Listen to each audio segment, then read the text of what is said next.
بسم اللہ الرحمن الرحیم۔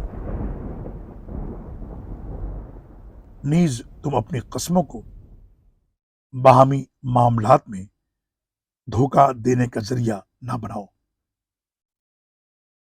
ورنہ قدم جم جانے کے بعد پھر پھسل جائیں گے، اور جو تم اللہ کی راہ سے روکتے رہے اس کی پاداش میں تمہیں برا نتیجہ بھگتنا ہوگا، اور آخرت میں تمہارے لیے بہت بڑا عذاب ہوگا۔ سورہ النحل آیت نمبر 94۔